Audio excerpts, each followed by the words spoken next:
Hello YouTubers, this is Cessnaace back again with another video, a video disc ads video, this time pertaining to DVDs. Technically, these were added to my collection right at the tail end of the previous year because my wife gave me some of these as a joke for Christmas. And I liked the joke so much, I went back to Walmart, which is where she bought them, and I got every one they had. Since then, they have not put out any more. And all of these have copyright dates on the back of 2012. So methinks it was something that was tried and failed. And I can see why, because as DVD or Blu-ray packaging goes, this is moronic. But I wanted to get them for novelty's sake, so they're going to wind up in a bag in my closet, which is where they've been actually. And I'm going to most probably forget I have them. But I wanted them because they're different. Yes, please explain to me the logic of releasing a DVD in a form of packaging you can't reseal. The blister pack. This is the best of She-Ra, the animated series.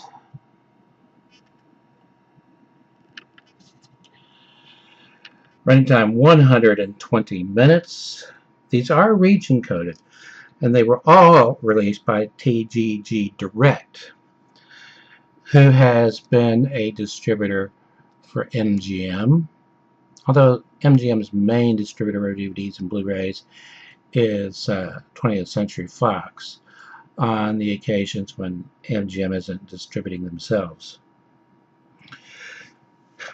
TGG Direct also is or was a distributor for Hearst Entertainment titles.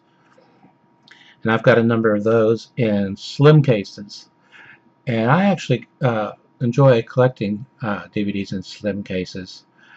I have hundreds and hundreds of them. Some of the companies that used slim cases: Hearst, PC Treasures, East West, the one and only Digiview.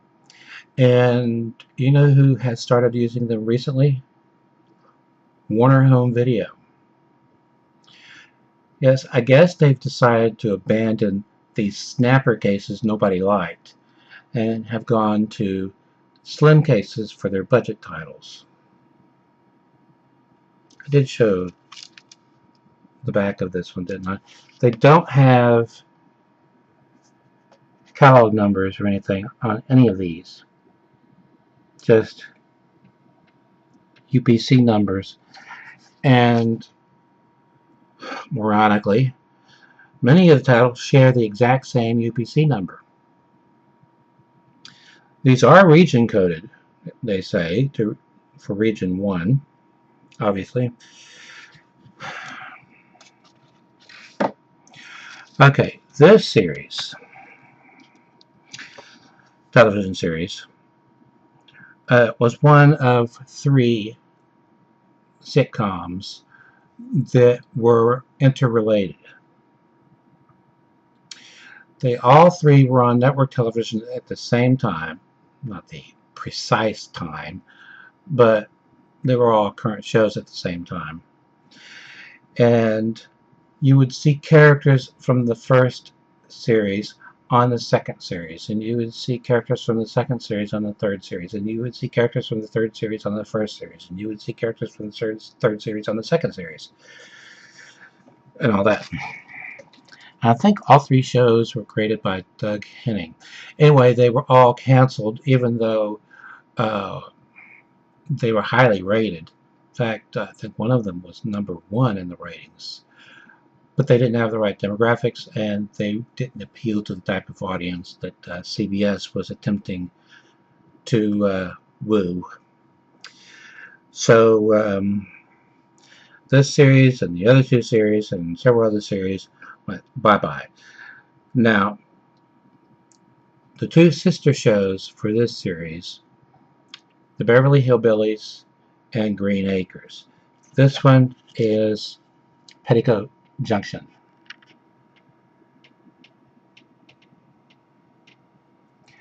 Which I actually like this show, A, because it's got a train in it, and B, the eye candy.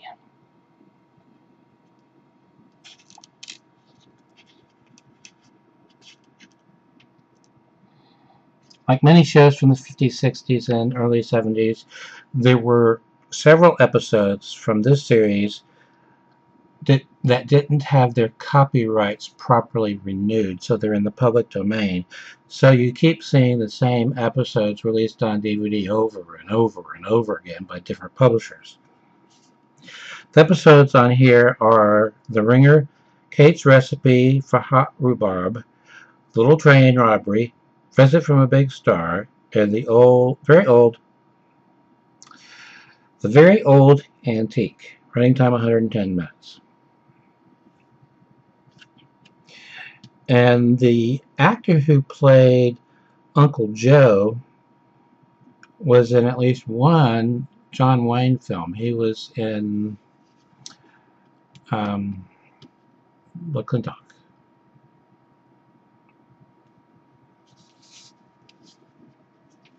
Talk about him.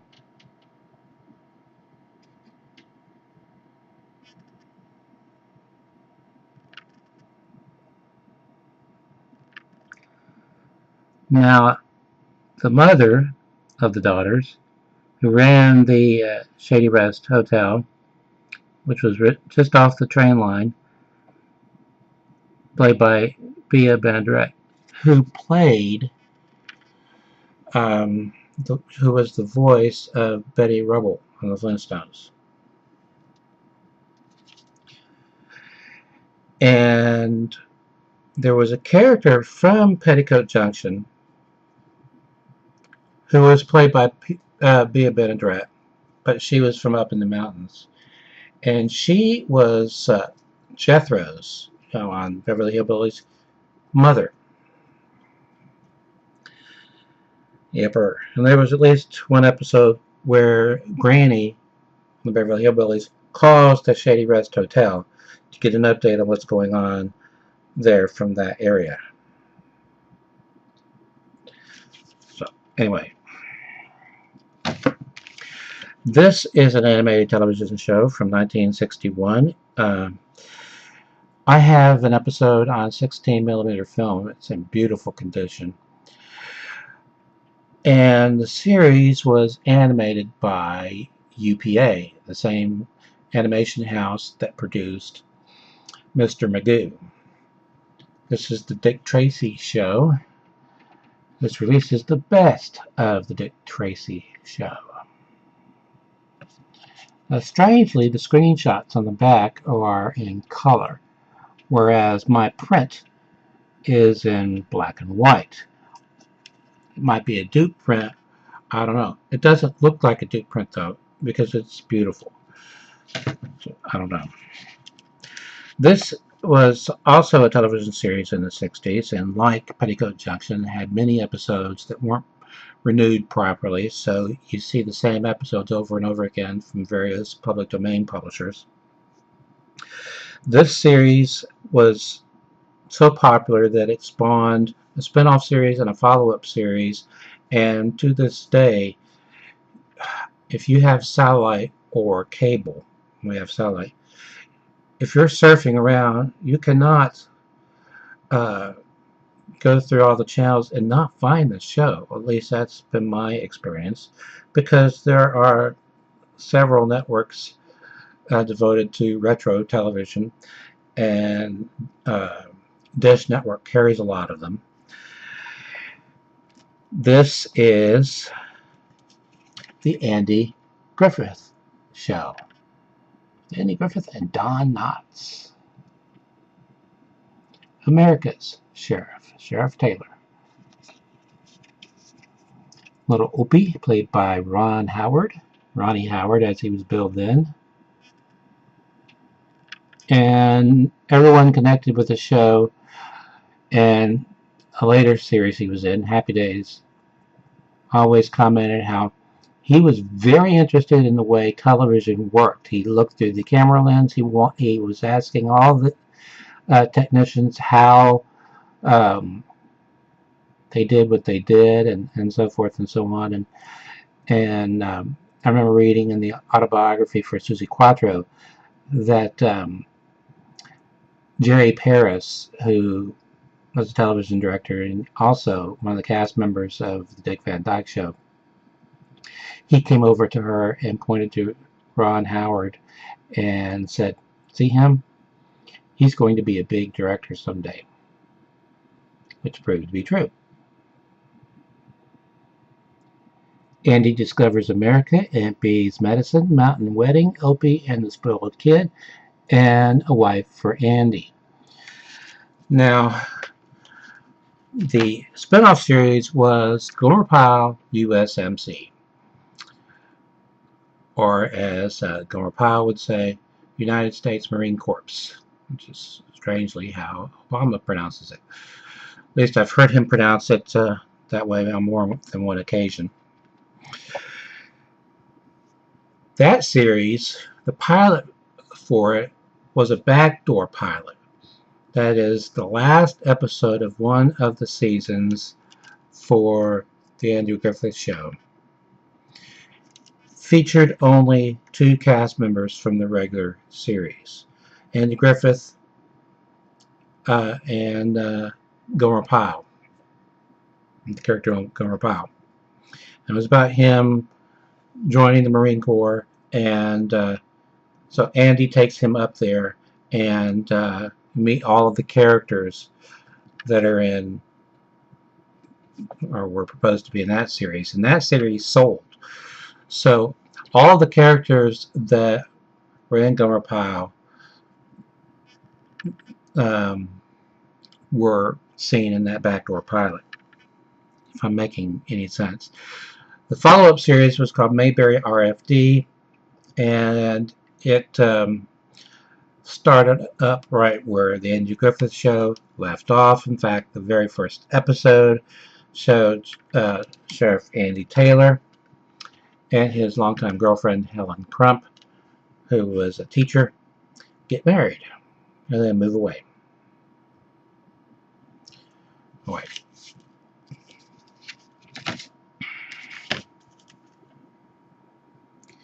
Harry Hamlin and Lisa Rinna. Sex, Lies, and Obsession. Obsession by Calvin Klein.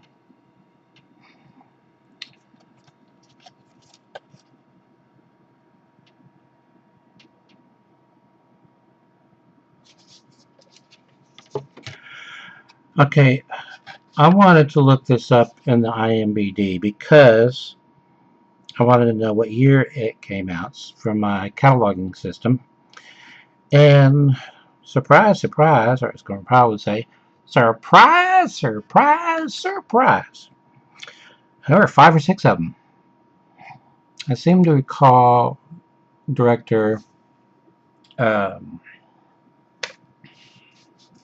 John Landis in an interview say he found, much to his horror, that you cannot copyright a film title, which must be true because there are so many films made by this title. Now, this has a major cast and was directed by a major director. It's also co-produced in about 6 countries. Charlton Heston and Michelle Mercer in Call of the Wild.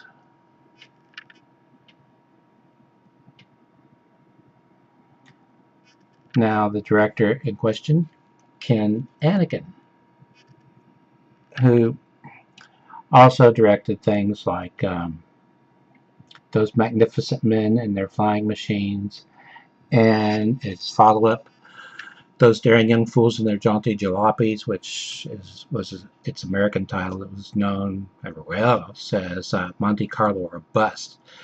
which is also the name of the theme song during the opening credits and the end credits.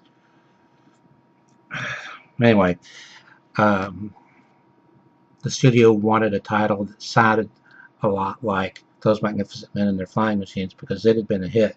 So, Those Dang Young Fools and Their Jaunty Jalopies. Also, Kinnigan directed for Disney, including the original version that they did of Swiss Family Robinson.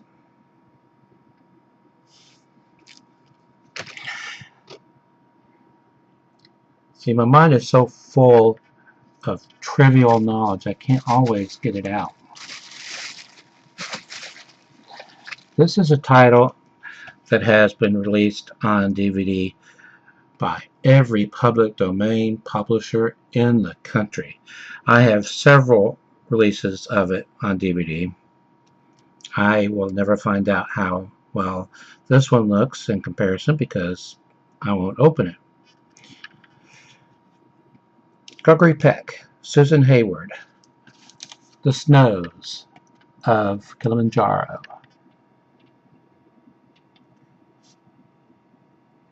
Of course, Hollywood likes to talk about how Gregory Peck was a major conservative through most of his career, and then after he retired, he repented and became a liberal. I'm not going to say any more than that because I've vowed in the past not to go political on this channel. It's about as political as I'll get. Plus, I have trolls, and you know they like to downvote anything that even remotely they don't like. This features Elizabeth Taylor and Van Johnson in the cast. It's a very pinkish cover. Pinkish.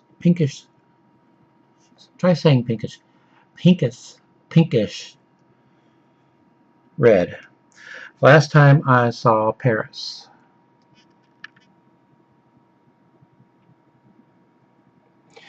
Now, when I mentioned in previous videos that I have a ton of DVDs and Blu-rays that I've added that I haven't shown, I wasn't talking about these that are in blister packs. I wasn't even going to show them, but I figured, what the hey? This is another one that's been released by several public domain companies, but there is also an official estate-approved released version, which I believe is longer, but it's a classic film. It says here, an award-winning film. John Wayne, Maureen O'Hara, McClintock, or as one of the characters in the film keeps calling him, McClintock. Mr. McClintock.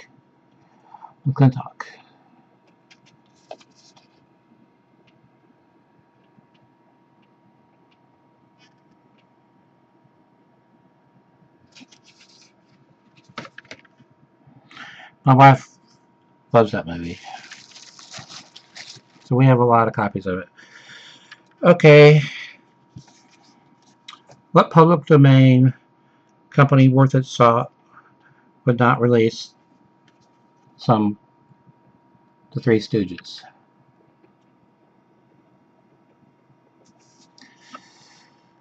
This includes Jerk of All Trades, first pilot episode featuring Shemp as the new Stooge.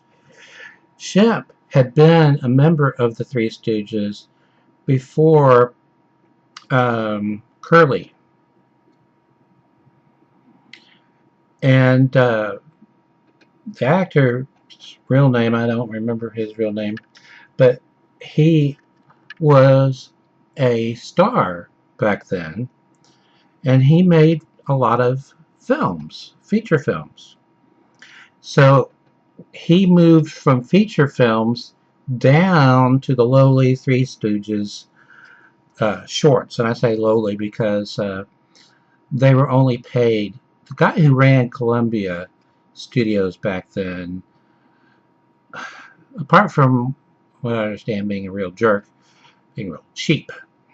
He only paid them $60 a piece for each short. And this also includes a feature, Swing Parade of 1946. Back in the 30s and 40s, there were a lot of films with titles like that. They had the year that they were released in them. Anyway, there's that.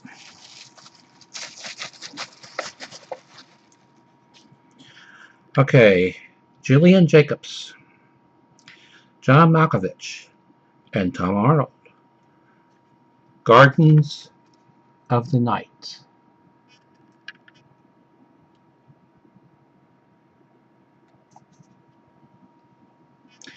This one has Spanish subtitles.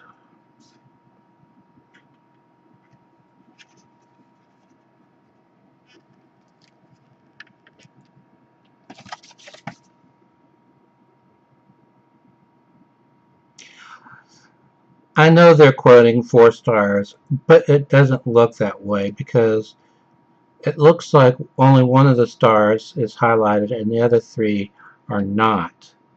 So it looks like rated 1 star. But no.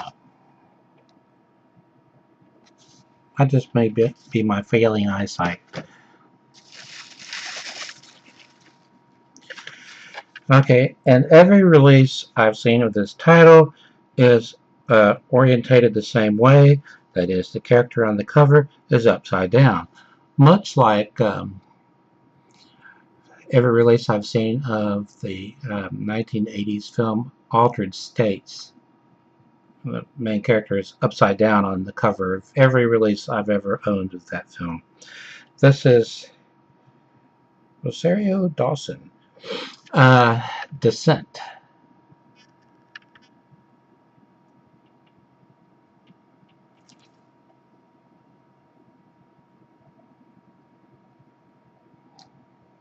For some reason it doesn't look as compelling right side up. Looks stranger when she's upside down. How about that? And how about this? Anamorphic widescreen, 1.85 to 1, enhanced for widescreen TVs. In a 98-cent release. Okay, and finally, for these blister packs, is an Alfred Hitchcock film that I have so many copies of. I have a lot of copies on DVD, and I have a Criterion Collection release on Laserdisc. This is the 39 Steps.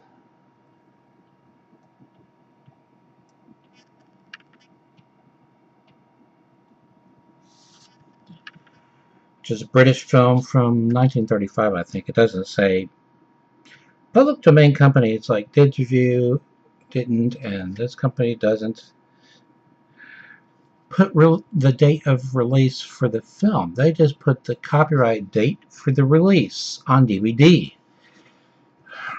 They copyright the packaging because they can't copyright the film unless they colorize it, and then they can. They can copyright the colorized version. But this is a classic film. 39 Steps.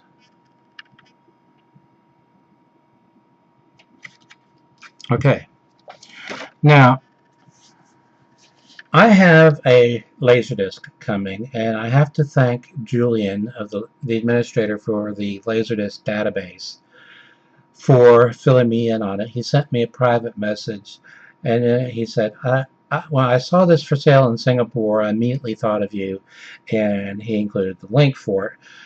It was an eBay sale, and the seller was in Singapore. See, Julian, you never know, because he could have been in Singapore, and I was in Singapore, and I saw this and thought of you. But anyway, the second I saw it, I said, I've got to have that. I have got to have that. And I bought it. And I sent him a private message saying, Now you've gone and done it. I went and bought it. And you know what? It's not in the database yet. It's going to be a lot of work entering it into the database because it has a lot of tracks. When it comes to, well, Laserdiscs that are comprised of songs or comprised of shorts or whatever, they want line-by-line entry in the format they use of every single one of them. And this has a lot of, should I say, songs. It's a Singapore release, and not only is it not yet in the database, but it's part of a series. It was volume 17 or something like that.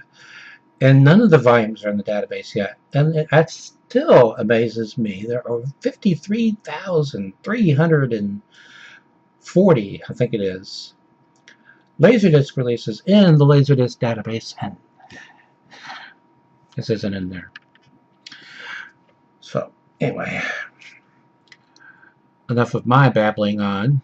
Until next time, stay awesome.